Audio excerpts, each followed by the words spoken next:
Hello, everyone, and welcome back to Kill Jester as Chase Daniel. And today we're going to be doing an analysis of this is a social media post that came after a relationship had broken up.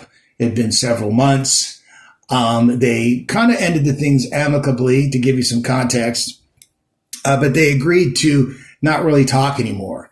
So after several months, the receiver of this message received this. This is, I believe it's an Instagram post that kind of came out of the blue to this particular person. So that's going to give you some context on what we're going to be analyzing here today. Let me go ahead and read the entire message. It's up there on the screen, and then we'll get into the analysis. And they begin. Oh boy, where do I even begin? First of all, how have you been? Missed me? Okay, sorry, don't answer that. So I'm still been thinking. I know this might sound like it came out of nowhere since it's been so long, but fuck it. I miss you. Hope you're doing well. I've been going through some stuff, but one day I'll have it all figured out. Anyways, I miss you. I'm sorry I keep running from you. It's really not you. Well, it is you, but let me explain. I'm not used to this thing you do. I don't know. You just make me feel things I'm not used to feeling.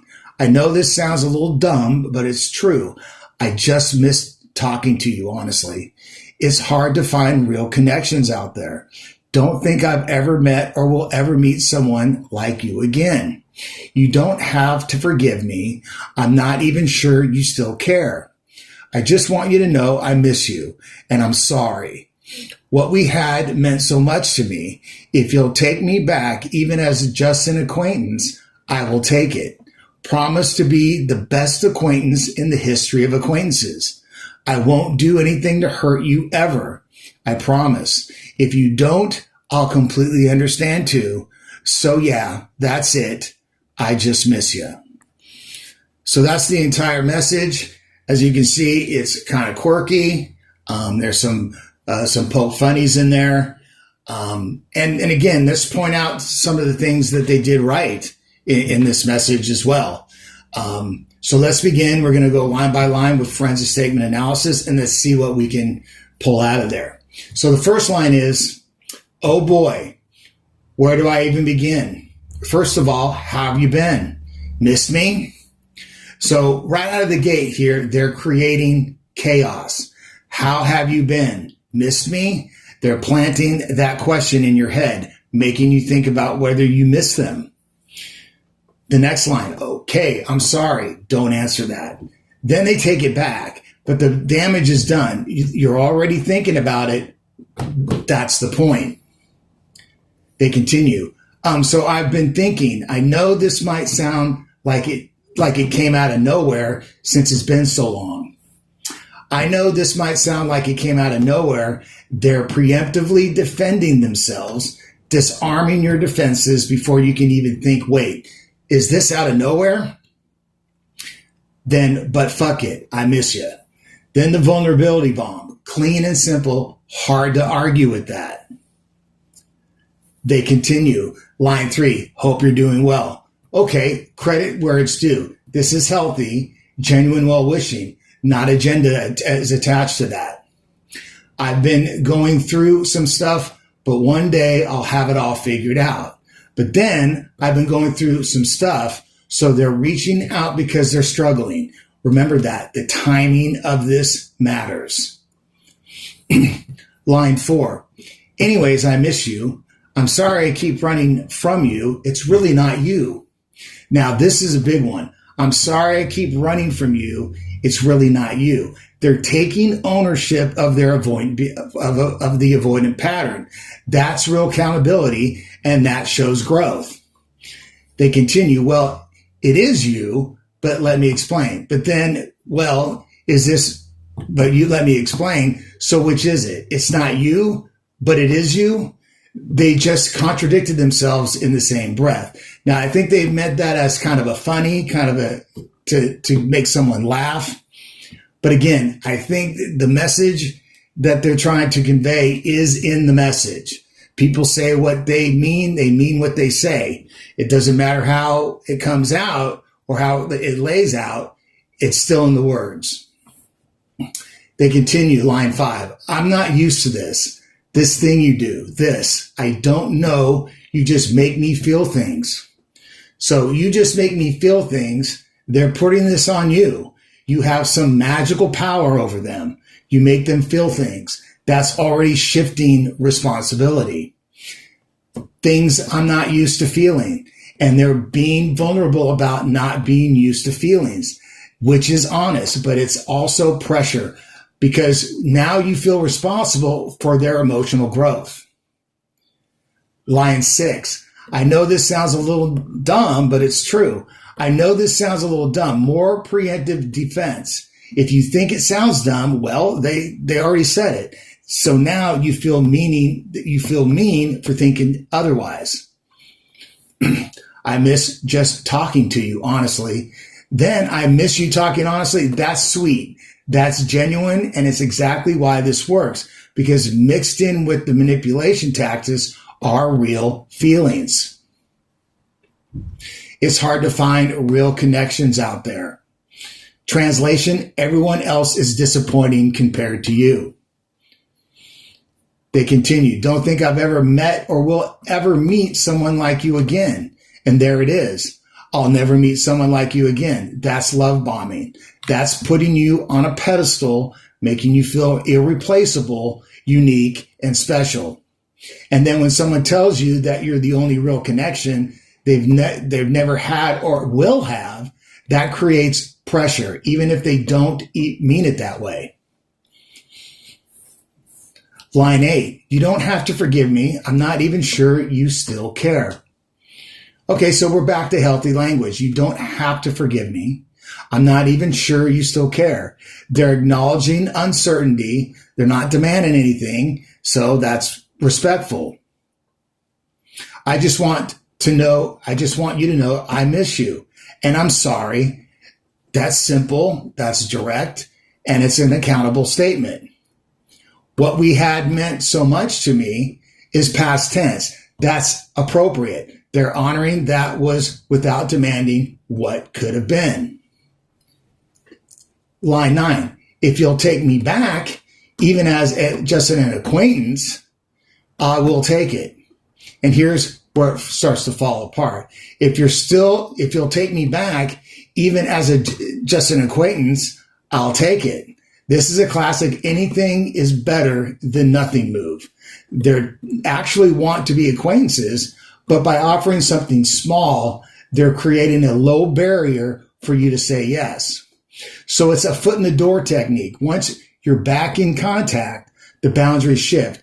Where just acquaintances becomes we're just friends, becomes we're just talking, becomes you see where this goes? Promise to be the best acquaintance in the history of acquaintances. Now, that's impossible. That's an impossible promise. Exaggerated language designed to make you smile and lower your guard. Line 10, they continue. I won't do anything to hurt you ever. I promise. Let's break that down. I won't do anything to hurt you ever. I promise. That's a promise no one can make.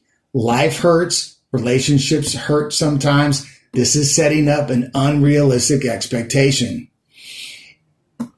If you don't, I'll completely understand too. But then if you don't, I'll completely understand too. Back to respecting your choice. See how it ping pongs. Pressure, then respect. Pressure, then respect. They continue, line 11. So yeah, that's it. Just miss you.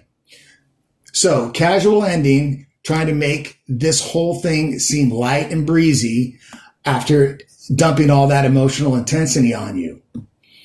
But that's not light. The whole message is heavy. And that casual ending is designed to make you feel like maybe you're overreacting if you think it's a big deal. So the core problem in this message, here's what makes this kind of tricky. This person says a lot of the right things. They take accountability. They acknowledge your autonomy. They're vulnerable about their struggling. But here's the thing. All of that healthy language doesn't change the fact that they broke the boundary. You both agreed to no contact and they reached out anyways. The moment they hit send, all that respectful language becomes a vehicle for a boundary violation. And look at the timing. I've been going through some stuff. They're reaching out because they need comfort. Their emotional needs became more important than the agreement that you both made. And this lands in as a social media post out of nowhere. That's the pattern with avoidance. They pull you back in when they're struggling, then they'll push you away when they're stable again. So the danger of this, the reason this is more dangerous than obvious manipulation, because it's harder to spot. When someone uses therapy language, shows self-awareness, and takes accountability, your brain goes, oh, they've changed, they've grown up. Maybe this time will be different. But growth doesn't mean they won't hurt you again.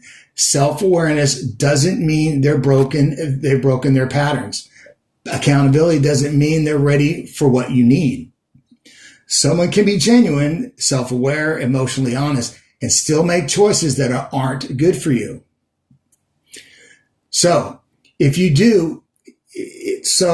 what do you do if you get a message like this? First, acknowledge the good. They are showing growth. They're real, but then ask yourself, one, is this the first time they've broken no contact, or is this a pattern? Two, do they reach out when struggling, then disappear when they're stable?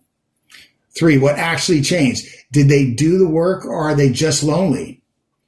Four, can you actually just be acquaintance, or will that still hurt? Your options. Don't respond. Honor the boundary you both agreed to. Brief acknowledgement. I appreciate your honesty. I need to honor our original agreement. I wish you well. Or take real time to think. I need time to consider this. I'll reach out if I'm open to reconnecting, then actually take that time to do it. So the verdict is this. Where does this land in the manipulation scale? I'm going to say it's about a 5.5 out of 10. It's not classic manipulation. It's real self-awareness here. Real respect in the language, but the act of sending it breaks a mutual boundary. And the emotional intensity creates pressure to respond, even while they say you don't have to. The healthiest language in the world doesn't override the fact that they're prioritizing their emotional needs over the agreement you both made. Healthy communication makes this harder to recognize as a boundary violation, not easier. So what's the takeaways? Manipulation isn't always malicious. Sometimes it comes from people who are hurting, who've learned the right words, who genuinely care, but who still put their needs first when it matters. Watch the actions, not just the words. Do their behaviors match their language? You can acknowledge someone's growth and still maintain your boundaries. You can recognize their self-awareness and still say no. You can appreciate their honesty and still protect yourself. Growth is a good thing, but it doesn't obligate you to give someone another chance. Protect yourself first.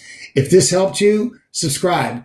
Drop a comment if you've received a message like this. And remember, you deserve people who respect your boundaries, not just their words, but in their actions. And we'll see you in the next one.